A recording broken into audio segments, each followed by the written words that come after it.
on the 4. Love it. All right, so today I'm doing some preaching. I'm flexing the preaching muscle a little bit. You'll get that later. I'm on this. We're in Ephesians. We're in Ephesians chapter 6. We've been in Ephesians for how many weeks is this? What week was this? This is 35. Year 6. Week 35. No, I'm kidding. It's coming down to the end. In fact, today, the very first verse starts with finally. And we can all say, finally, even though it's been good. It's been great.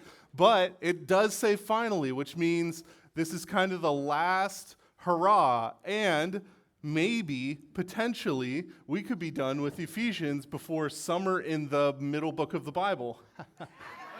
That's right.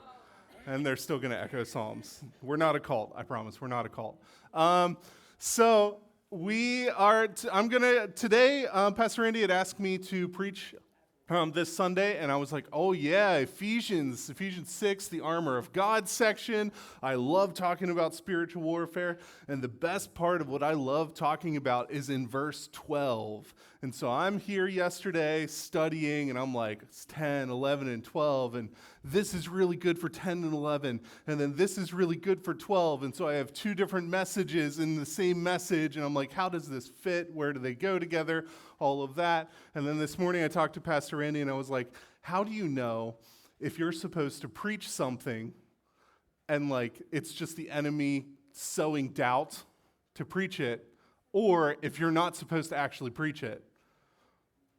And he's like, well, it sounds like you know if you have that. And I'm like, no, I don't. That's why I'm asking.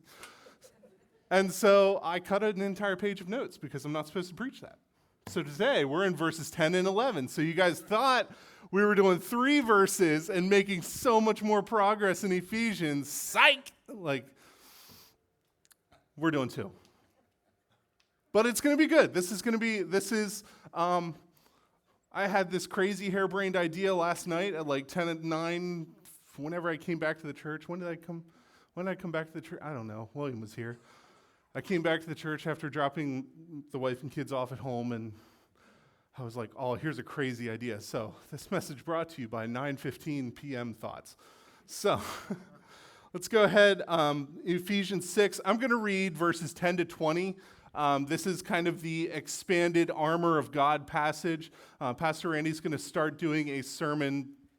It's kind of a series within an Ephesians series of armor of God. Let's walk through this one at a time.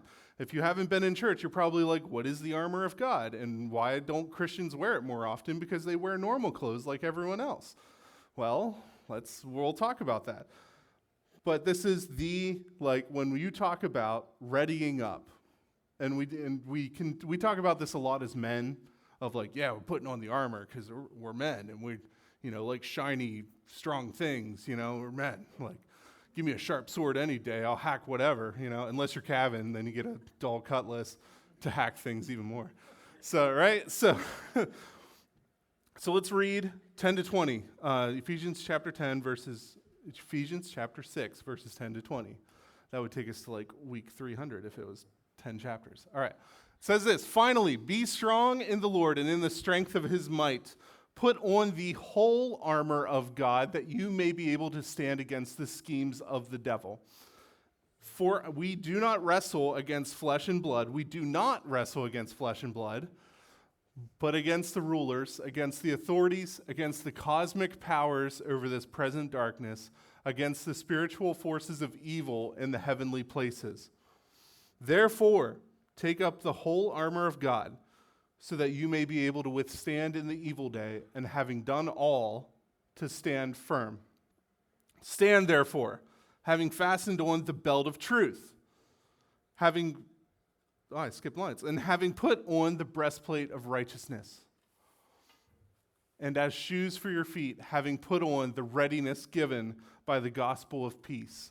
In all circumstances, take up the shield of faith. In all circumstances, take up the shield of faith, with which you can extinguish all the flaming darts of the evil one. And take the helmet of salvation and the sword of the Spirit, which is the word of God. praying at all times in the Spirit with all prayer and supplication.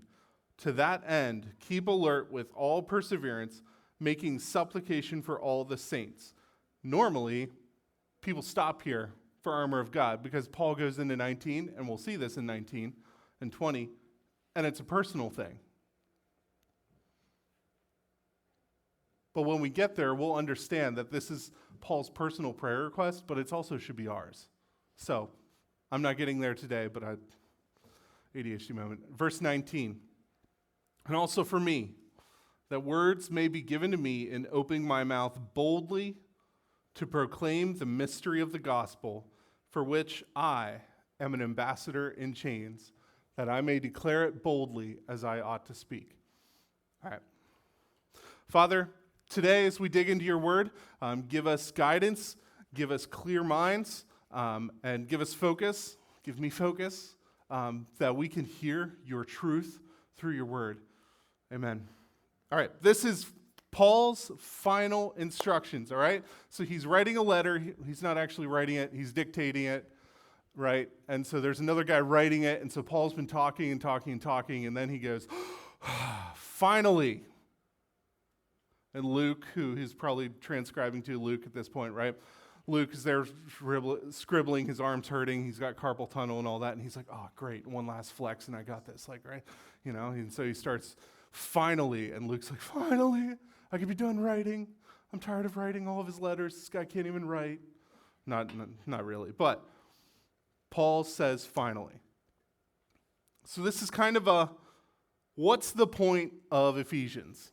What's the point? Why did Paul write the letter? It's for this. This is the final thing, the one thing that he wants the people in Ephesus, in Asia Minor, and all of that area that he's writing this to, he wants them to remember this. And finally, be strong in the Lord and in the strength of his might. Okay? So,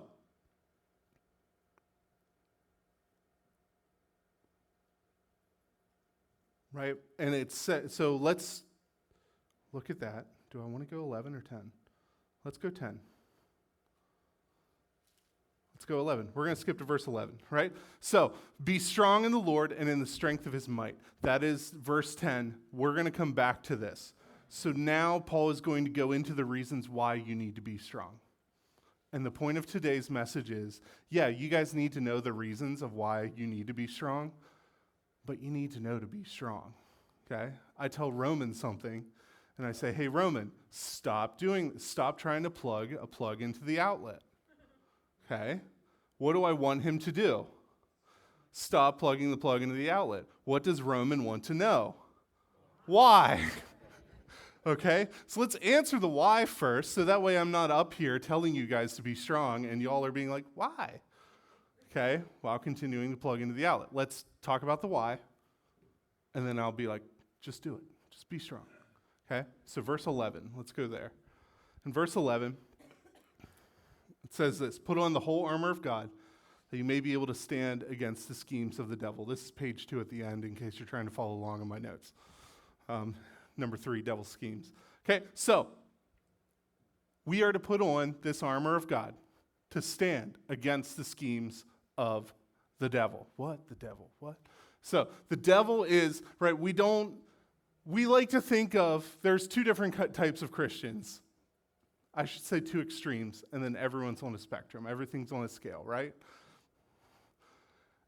You have the one Christians that are like, yeah, no, there's no such things as demons anymore, or the devil, or he's just kind of bound up, or he's just not really affecting day-to-day life. You know, he's just kind of out there.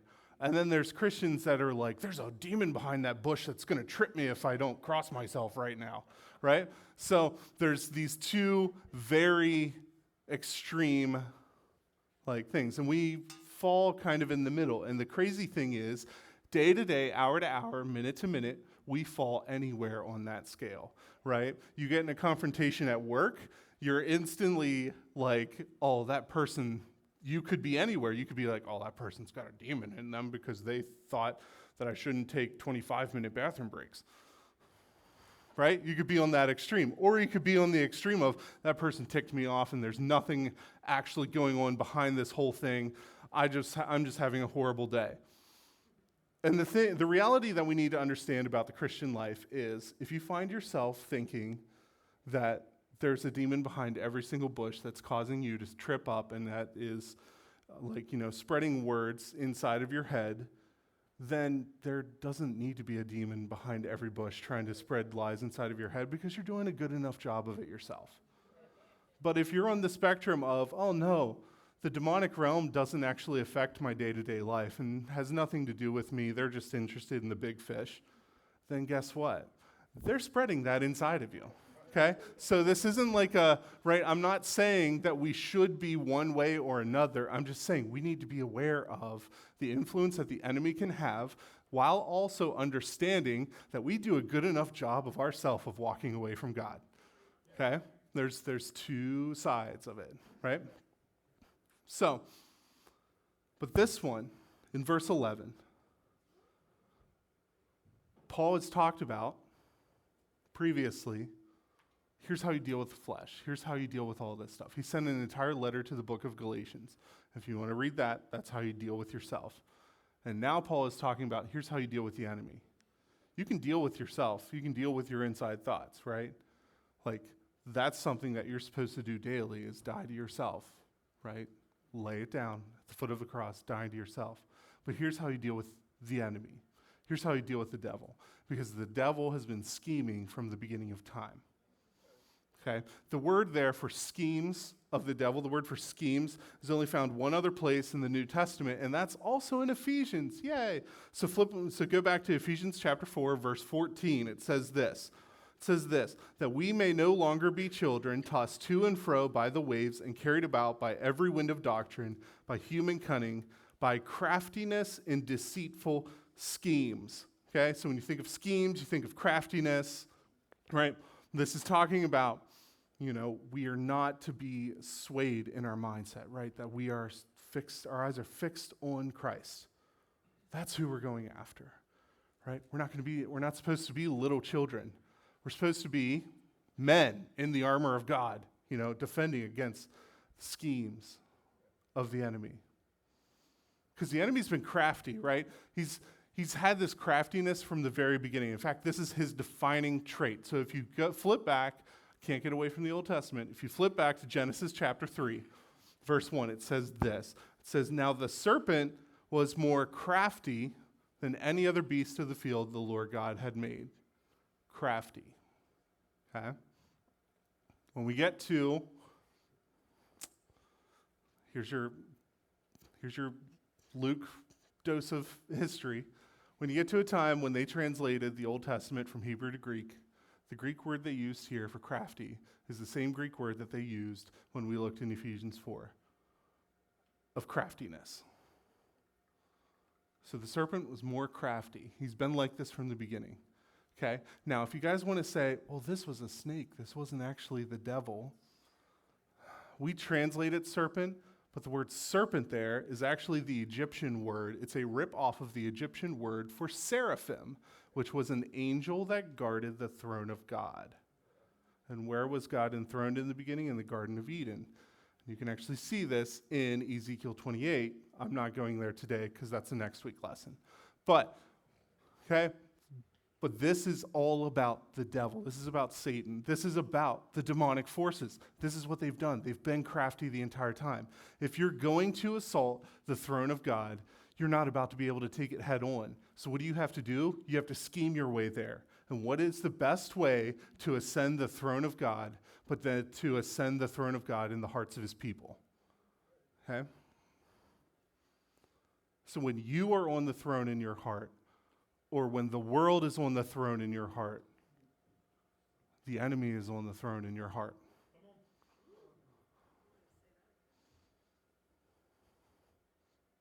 That's his entire plan. That's his end game. I just watched Infinity War last night, so chuckle at that one. Right? That's his end game. He knows. Revelation time shows up. Jesus comes riding in. He knows what that means. So what's he going to do in the meantime? He's going to ascend the throne in your heart.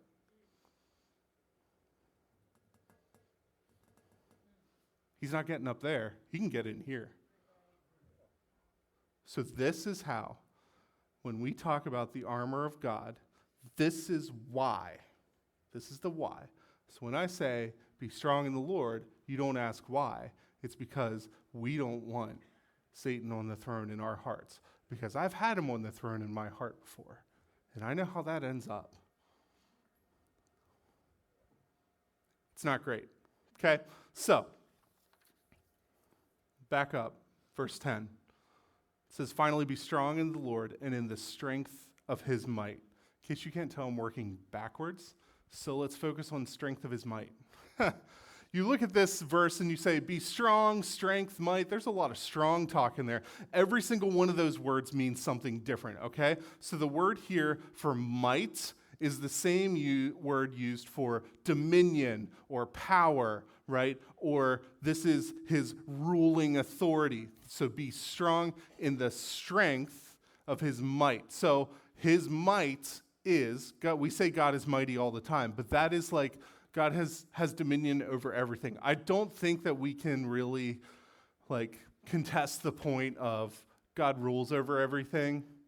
I don't think you can really contest that. Now, things might happen and you'd be like, God, if you were ruling over this, why did you let this happen? But the fact is you're still taking it to him, so he's definitely still ruling over it. So, checkmate.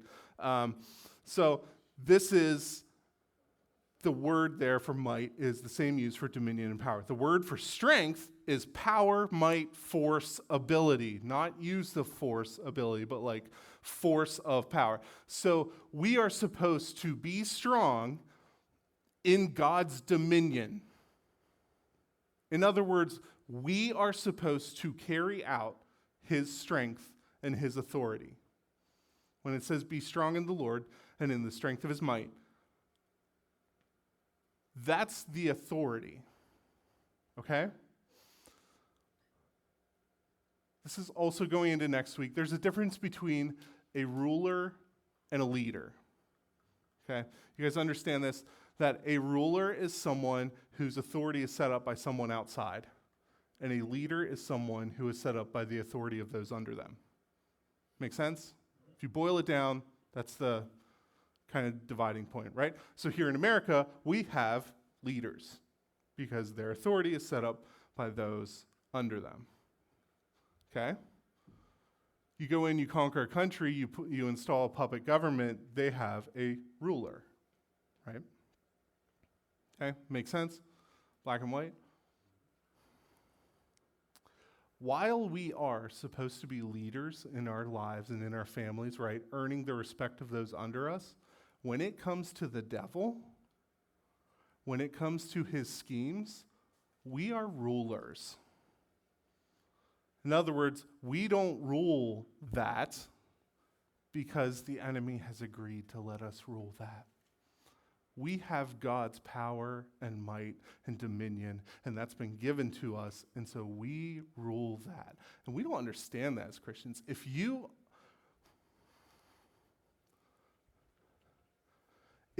knew the influence and the power that is inside of you because you follow Christ, your life would look radically different. Your life would rule, right? You would rule the enemy. It wouldn't be like, oh, this little sin that I constantly get into, right, has power over me. You're supposed to be strong in the Lord, and he has the power over that, and you've been given the power over that. The words that come out of your mouth, you've been given the power over that.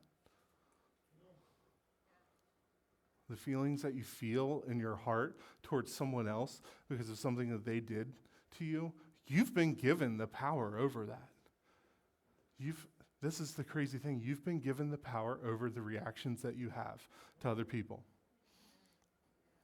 And I wish I walked in that. Because I give horrible reactions. I give horrible reactions whenever I mess up a note on guitar. And Sophie can tell you that because I'll be in practice, mess something up really bad, and my face is all...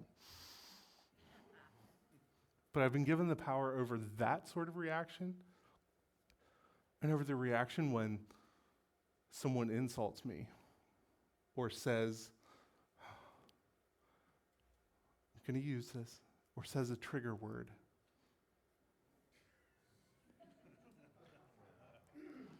You laugh.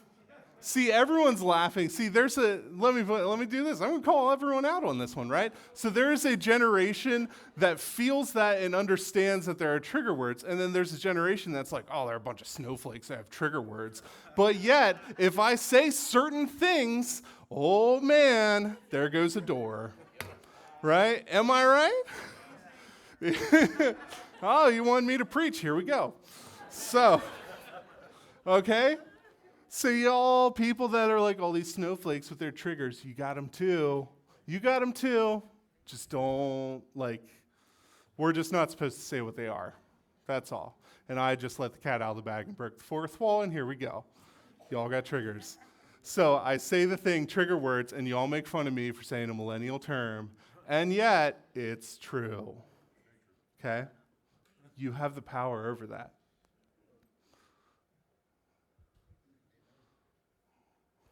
You've got that. You rule. That Christ has instituted you with the authority over your own life.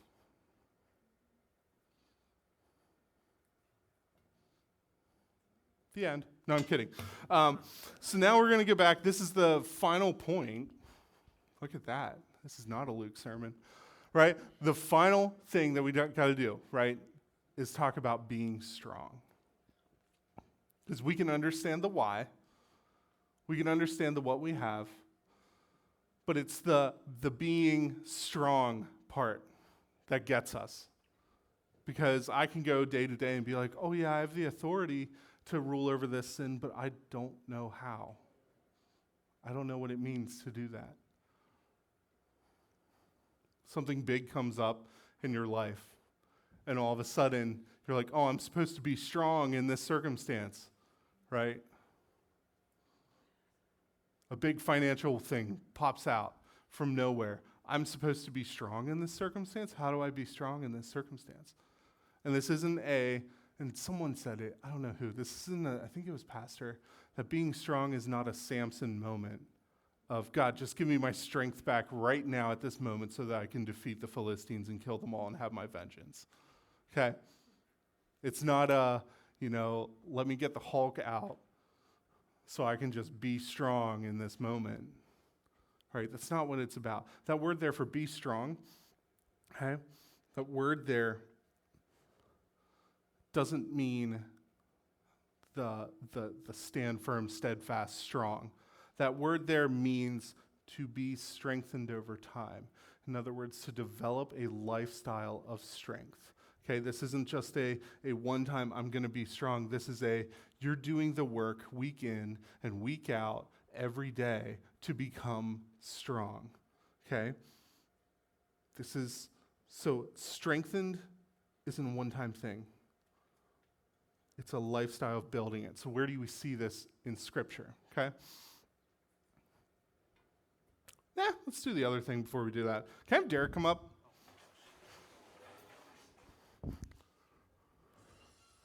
No, not now.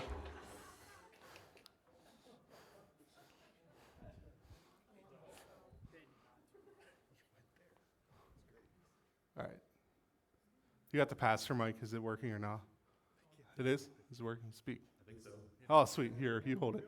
All right. So Derek here, Derek works out a little bit. I don't know if you can tell. He works out. So Derek, tell us about, what do you do? What do you work out? What do you do? I don't really need this. That's a really Yeah, you good do. question. We have a live stream. They need to hear it. That's kind of a tough question, Okay, so working out is a lifestyle. okay, so what'd you do to start? How'd you start?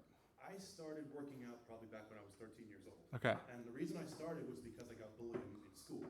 People used to make fun of me about my disabilities and all that kind of stuff. But then I started working out, and people stopped making fun of me because they saw me in the gym. So, everyone has a reason why they start working out. You just got to figure out what that is. There's this thing, right, yeah, it's this one moment, there's a moment or multiple moments that it's like, hey, I need to do something about this. Absolutely. I'm tired of getting my tail kicked, Absolutely. right? I've Huh. multiple times. Wonder how that relates. I don't know. We'll see. So what's your routine like? What do you do? Well, I have a general routine. Monday usually is legs. Tuesday is chest and triceps. Okay. Wednesday, shoulder and forearms. Thursday is another leg day. Friday is arms, and then I take off on Saturday, and then Sunday before church I will hit back and biceps. Okay. How often do you miss something? Oh, it's very rare. It's only usually when I'm sick or when I actually legitimately have to take off. Okay. To do it. So like when you're hurt? Yes. So you're not hurt now? No. Okay, good.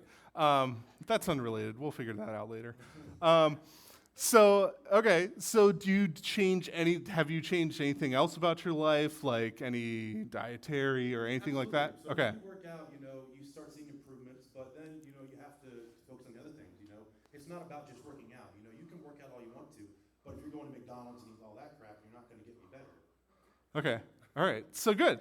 So you kind of understand this, right? Working out for Derek is a lifestyle choice. He made this how many years ago now? Probably 10 years ago. 10 years ago he's been doing it. So he's got, he's probably got a little strength on him, a little something. But let's just figure that out, right? So it says in the Bible that when the day of evil comes, that you'd be able to stand. And so we want to know, can Derek actually stand in the day, right, of when it's called upon for him to be strong? So let's figure out, let's bring it out. It's your fault, John.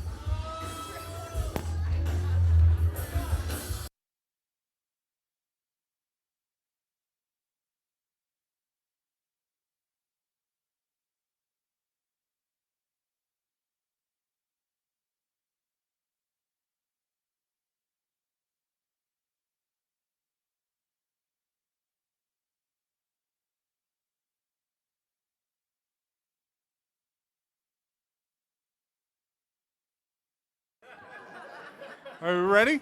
Ready? You know what we're doing. You know This what is, we're doing, right? yeah. We're arm wrestling, baby. So Derek knew that he was. See, Derek, yeah, he drops off the check to him every month. So, Yes, that Jim. Your fault. right? So Derek knew he was getting an interview up front. He didn't know about this. Because the whole point of it, right? We don't know when we have to be strong. We just know we got to be strong. So just don't break an arm. Ready? You live Come on. strong. Come on. Come on. Come on. I mean, no. Ready? Go! All right, come on. One more time. Oh, Ready? go!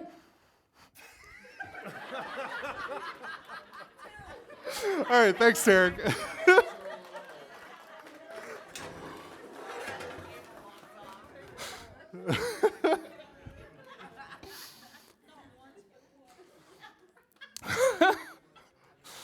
I had that idea last night. I'm like, I need to figure out who could do it, like with Derek, and who better than Stone Cold Pastor Randy. So, you guys can understand though all of the questions that I asked Derek. When did you start? What did you start with? Why did you start? Right? What do you do? What's your routine? And he's got a routine, guys. Like this isn't I will at least hit these things once a week. It's no, this day is this. This day is this. And you notice how he has a day of rest in there? Huh, that's weird. You mean God instituted a day of rest, and that actually applies spiritually too, of where we're supposed to take time and be with him and rest and recharge? That's weird. Okay. He changed what he does. He changed when he does things to fit this. He changed his diet, what he eats, what he puts into his body. He changed his life so that he could work out. And I'm not saying that, you all need to start working out like Derek, right? Even though you could, he could definitely help you out. He's the guy to go to if you want to know how to get jacked. So, right? But he changed it all. And there was a time in his life when he knew he needed to.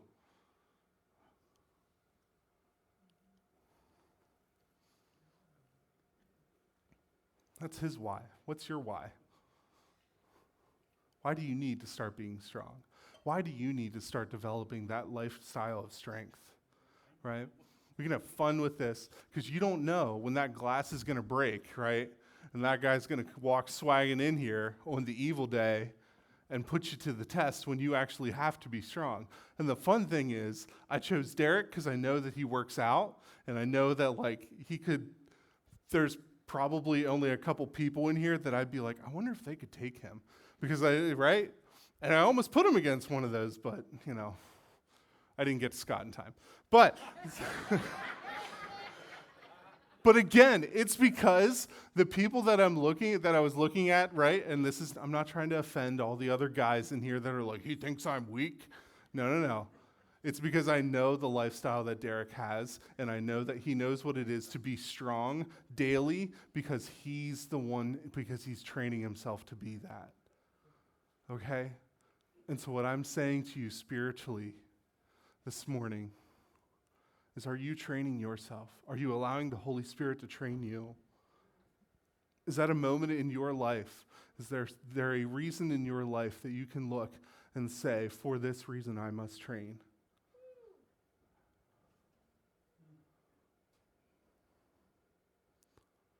For this reason I must love Jesus. And we all know, we all have those reasons of, I've got to love Jesus because I know that there's no one else that can love me the way that he has. There's no one else that could take the burden that he has taken in my life. But part of the whole process of being strong is looking at that reason and letting that be your reason day after day after day. Because there's those of us that like that reason and do that reason for 2 weeks. Okay? And today, I'm not calling you today to be strong today. I'm calling you to start being strong for the rest of your life. Okay? This message is not a Sunday morning message to wear off by Wednesday afternoon. In your life, right, there are moments that you must be strong. Let's look at Acts chapter 9, okay? In Acts chapter 9, there's this guy, Saul. He's been persecuting the church. He's been going hard after the church. He's been killing the people of God because he believes he's the one that's hearing from God. And then he meets Jesus on a road. We all know this story. This guy meets Jesus. He's riding to a city to persecute even more Christians, to put even more to the death. And he meets Jesus. And that's his moment. He meets Jesus.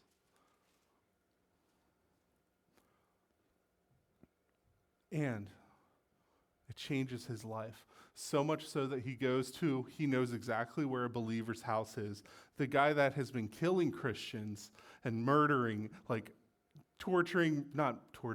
persecuting, murdering Christians, shows up at a Christian's house and says, I saw Jesus, I met Jesus, and I'm supposed to come talk to you. And in the short time that he was there, recovering from from his encounter with Jesus, because that's what the encounter with Jesus did, is it so wrecked his body that he needed time to recover. It then says this verse in Acts chapter 9, verse 22, it says this.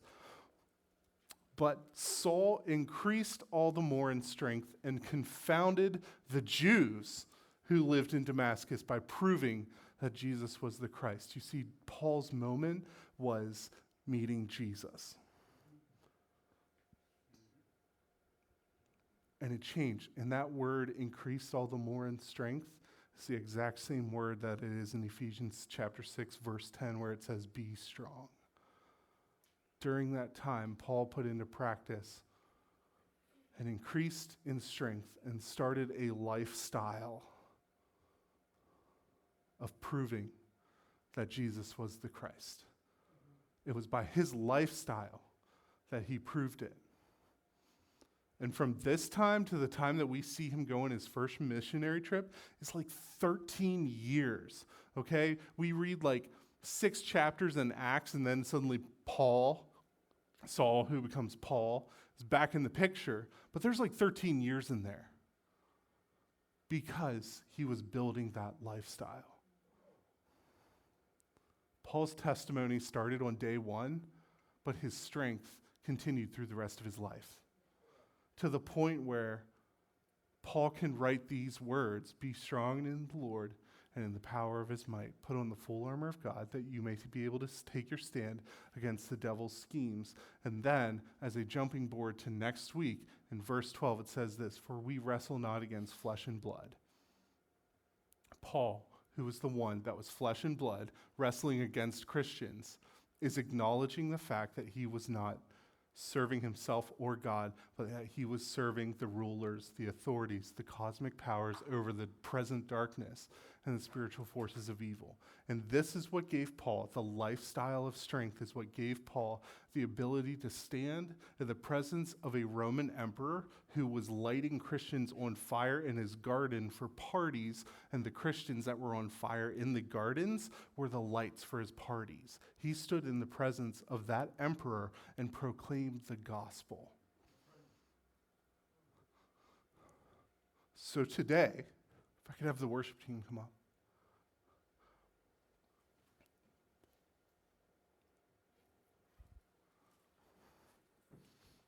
Your choice, you have a choice to make today, right? Am I going to start that lifestyle? Do I want to commit? Have I had that moment with Jesus that I know I need to commit to this lifestyle change of being strong? Because you can't show up to church on Sunday morning and rely on your knowledge, and then when something bad happens to be like, "Oh, I know I'll be strong in that," because guess what? I've been there. I am there. This message is for me. I'm not coming at you guys. I'm coming at myself.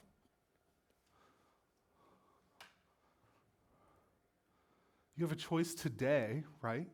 We're going to sing a song. The altar is open. The song is called "Oh, Come to the Altar." And if you want to come to the altar, then come to the altar. Commit. Make that commitment to the lifestyle of strength, of walking in his rule and his authority in your life. And not over what you want, not over what anyone else is trying to get, but over what God wants. But if you come to the altar today, then I want you to come and drop on your knees tomorrow, and the next day, and the next day. So don't come to the altar today if you don't have an intention of carrying this out for the rest of your life. This is about developing a lifestyle of strength and not a spiritual high moment in your life. Because you could be going on the road up, and 10 years from now have an incredible testimony and be walking in power and authority that you might have never, ever, ever known. Right? Or you could walk out of here this afternoon and walk straight into the biggest fight of your life. And what will you do in that day? The call is for you to stand, take that stand, and to be strong. So start today. This isn't, let me get my house in order. Paul was still killing people when he got his house in order. This is a commit. Be strong for the rest of your life, not just one time.